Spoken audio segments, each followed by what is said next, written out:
안녕하세요. 연세교육훈련센터입니다. 아스퍼거 성향을 갖고 있는 아이들에게 대해 부모님은 처음에는 걱정을 많이 하십니다. 그러다 말을 듣지 않는 아이를 보면 화가 나기 시작합니다. 화를 내고 나면 다시 죄책감이 생깁니다. 내가 너무 심했나? 내가 아이를 더 힘들게 한 건 아닐까? 이런 죄책감 때문에 아이에게 다시 허용적인 태도를 보이기도 합니다. 숙제를 대신 정리해주고 책임을 줄여주고 아이의 요구를 받아줍니다. 하지만 상황이 다시 나아지지 않으면 부모는 다시 폭발합니다. 걱정, 분노, 죄책감, 과잉보호, 통제, 그리고 포기. 이것이 반복되면 부모와 아이 모두 더 깊이 지치게 됩니다.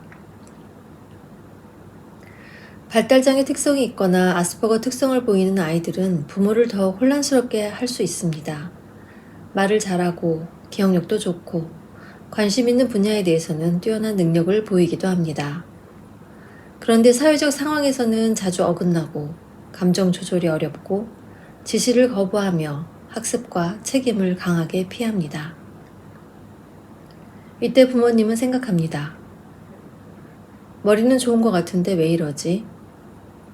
할 수 있는 것 같은데 왜 안 하는 것일까? 엄하게 해야 할까? 아니면 기다려 주어야 할까? 어디까지 이해해 줘야 하는 거지?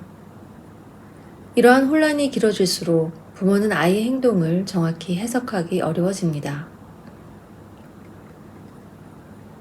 부모는 아이를 돕기 위해 통제합니다.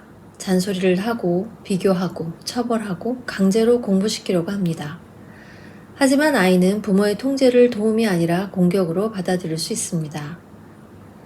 부모가 통제할수록 아이는 더욱더 방어하고 아이가 방어할수록 부모는 더욱 분노합니다. 갈등이 깊어질수록 아이는 게임과 영상, 자기만의 공간으로 더 숨어듭니다. 부모는 아이를 현실로 나오게 하려 하지만 결과적으로는 아이의 현실 회피가 더 강해지는 것입니다. 이렇게 지친 부모는 두 극단적인 태도를 오고 갑니다. 하나는 과잉 보호입니다. 아이 대신 해주고 실패하지 않도록 막아주고 현실의 요구를 계속 낮추어 줍니다. 또 다른 하나는 포기입니다. 이제 모르겠다. 네 마음대로 해라. 해도 소용이 없구나. 이런 과잉 보호와 포기는 서로 반대의 모습처럼 보이지만 둘 다 부모가 너무 오래 버티다가 지쳐서 나타나는 반응입니다. 이러한 부모의 불안과 절망은 말하지 않아도 아이에게 전달이 됩니다. 아이는 부모의 표정과 말투를 보며 이렇게 받아들일 수 있습니다. 내가 문제구나. 내가 부모를 힘들게 하는구나. 난 어차피 실패해. 사람들이 나를 비난한다. 이 생각이 점점 강해지면 아이는 자신의 잘못을 인정하기보다는 더욱 방어하고 책임을 지기보다는 더욱 회피하게 됩니다.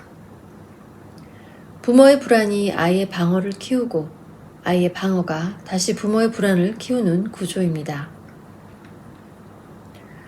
중요한 것은 아이만 바꾸려고 하는 것이 아닙니다. 가족 안에서 반복되는 고리를 먼저 찾아야 합니다.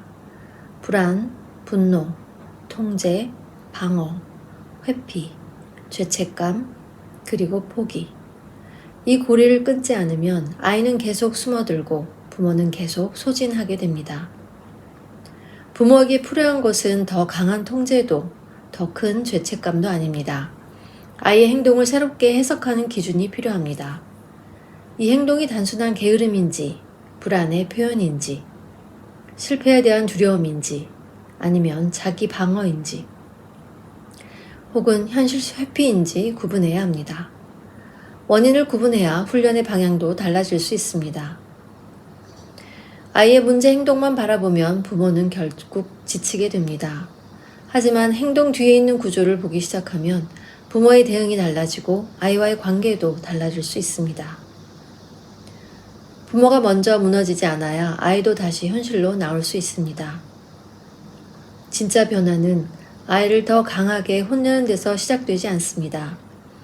부모와 아이 사이에 반복되는 전쟁의 구조를 끝내는 데서 시작됩니다.